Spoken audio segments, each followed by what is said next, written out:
Welcome to the Fintelligent Investor channel. I'm CA Pratiksha Pai, and today, after the budget that was presented today, I thought let's get in some small pockets of certain budget highlights to you. So this first highlight will be about the changes in the capital gains tax in respect of the listed shares or the listed securities. So basically what has happened in the listed security space is that the short-term capital gains have been increased from 15% to 20%, and the long-term capital gains have been increased from 10% to 12.5%.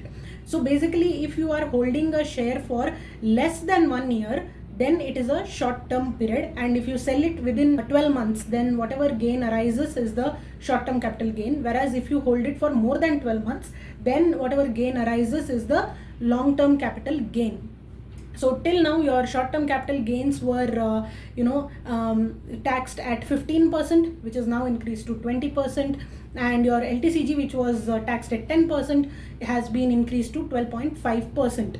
So basically, even in our budget expectations also, I had mentioned this, that this interest rates on shares and mutual funds can go up. You can also watch my budget expectations video as well, wherein I've provided an explanation as to why, in my opinion, this taxes could be increased.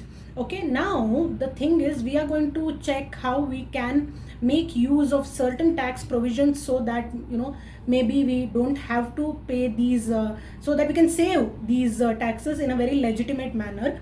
And that is where what I'm talking about is this tax exemption. So any long-term capital gain in respect of equity listed shares up to rupees 1.25 lakh per year is exempt. So any gains in the long term means even 12 months and 1 day is also long term. Okay, any long term capital gain in respect of the listed securities is exempt up to 1,25,000 rupees per annum. Okay, so now this gives rise to something called as tax harvesting, and we will look at three major scenarios in this, because many of these you might not have seen such kind of a planning on anywhere in any other video. I'm not very sure, so please watch this video till the end, and I'm going to tell you three ways in which you can do a good tax harvesting. So first is you should check how much of a gains you have in the long term, which are accrued. Okay, so say you have so many 10 shares, 10 stocks in your portfolio, then you can look at each stock profile and check what is your gain, and if all that put together gain is by the year end it is less than 1,25,000, if that gain as on that date and 12 months have already been crossed, then what you can do is sell it and immediately purchase it. Sell those shares and immediately purchase it so that the gain is booked. Okay, so say you purchased a share for 1 lakh and today its cost is 2,20,000 rupees. So sell that share for 2,20,000 and repurchase it for 2,20,000. Now what happened? You sold it once. So when you sell, capital gains arises. So what will be your capital gain? 2,20,000 minus 1 lakh, which is 1,20,000, which is exempt. And now your new purchase price is 2,20,000. So next year, if this share rises to 3,20,000 rupees, then what will be your gain? It will be 3,20,000 minus 2,20,000.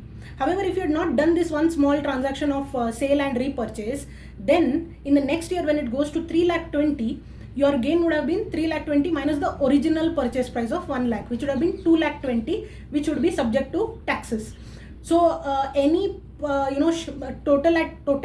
totality of any stocks or shares where it is less than 1.25 lakhs per year, please sell it, repurchase it, and book that particular gain and increase your purchase price and do that tax harvesting. Point number 2, in your stocks, if you see that a whole lot of stock profiles have made a profit, and some of the stock profiles have made a loss. Okay, then what you can do is, say your profits in your portfolio are around say 5,50,000 rupees. Okay, say 5,50,000 rupees, and you can see that some stocks are also making a loss of around say 4,40,000 rupees. Okay, so in your portfolio as a whole, there are some shares put together who have accrued a profit of 5,50,000 rupees, and there are some shares put together who have accrued a loss of 4,40,000 rupees. So now what you can do is, these profit making shares you sell and repurchase and book that profit of 5,50,000 rupees.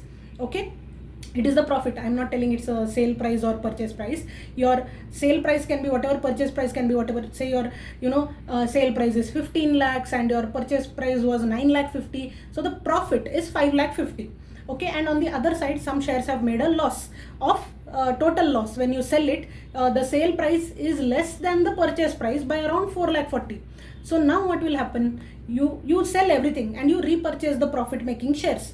Okay, now your profit is 5,50,000 and your loss is 4,40,000. So if you have seen one of my previous videos, I will try to tag that video along with this video.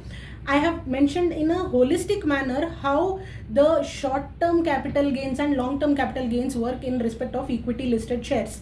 So here what happens, when you have a profit of 5,50,000 and you have also booked a loss of 4,40,000, so say all stocks in your portfolio, some 10 stocks 5,50,000 profit and some 10 stocks 4,40,000 loss, then your net long-term capital gain is 5,50,000 minus 4,40,000, which is 1,10,000 rupees, again which is exempt, and all the stocks have been sold and repurchased, or maybe some loss making stocks. If you don't want to repurchase, then you can rather invest that money in some profit making stock. Now there are two scenarios here. All the profit making stocks, say you sold and you repurchased within 1 second, okay, almost at the same price, and the loss making stocks you sold and say you didn't repurchase. That means that loss you booked, but that loss helped you in a set off against these profits, and that money you invested in better shares. Now what will happen, that loss making shares, you are confident that it will perform in the future. So what you will do, you will sell those loss making shares also and repurchase them also. So basically your entire portfolio remains the same, but entire portfolio you have just sold and repurchased for the purpose of tax harvesting. Now what will happen, whatever were your profit making stocks, their purchase price becomes higher because you sold at a higher rate and immediately purchased back at a higher rate. Once you sold, the rest of the back ka jo bhi transaction tha, that is done, and this new transaction your purchase price is at a higher level. With the loss, what will happen, your purchase price goes down now because you sold at a lower price than before. Your purchase price was higher, your sale price was lower, and you sold it at a lower price and immediately purchased it. So your purchase price goes down. Now next year, if these loss making shares also make a profit, okay, then if that profit is again less than 1.25 lakhs, then again these loss making shares you sell and repurchase and make that harvesting, and you again set right the purchase price, and if that profit is less than 1,25,000 rupees, then you are again, it is exempt from your portfolio. Now point number 2, if these loss making shares which you sold and repurchased today, next year if they do a very high profit of more than 1.25 lakhs, then again you have to search other stocks in your portfolio which could be a loss making, and you have to again settle that price as well along with this price, and settle off that loss against this gain, and set it off together so that your profit is less than 1.25 lakhs. Of course, this is just tax planning. If you have loss making stocks also in your portfolio, you can utilize those loss making stocks also to save taxes, but we are not aiming for this. We are not aiming for our stocks to be in loss so that we can save on taxes. It is better to of course pay taxes, but we can do tax harvesting every year to the tune of 1,25,000, irrespective of whatever the case may be. Even if all your stocks are doing good profits, then what you can do is you can do a study of the stocks which will be consistent in their profits, and maybe do a tax harvesting for such stocks. Now why I am telling that, you may tell that why to do all this, we can somewhere I will sell and I'll pay it, it's okay.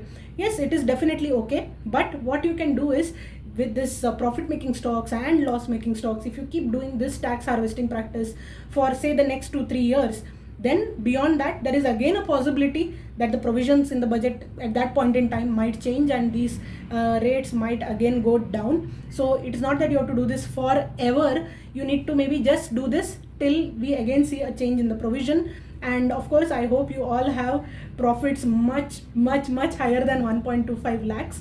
But always remember, if there is any adjustable loss, then please take a benefit of that, adjust those losses against these profits, and whatever amount is remaining after the set off, if that amount is less than 1,25,000 rupees, then it is exempt for you in that year. So, and remember, this will not happen with accrued gains or accrued losses. To take benefit of that 1.25 lakh of exemption, you have to sell and repurchase even the profit making shares and the loss making shares, so that there is a set off. Or if there are no loss making shares also, by God's grace, if all your stocks in your portfolio are in a profit, then definitely even the profit making shares you can sell and repurchase, so that the gain is up to 1.25 lakhs. So you have all shares in profits also. Don't sell and repurchase everything, just sell and repurchase to the extent of the gain being 1.24 lakhs, and take benefit of this provision, and get that exemption on your long-term capital gains in respect of listed securities. So I hope this was useful. I will come up with more such tidbits on budget tomorrow. Thank you everyone.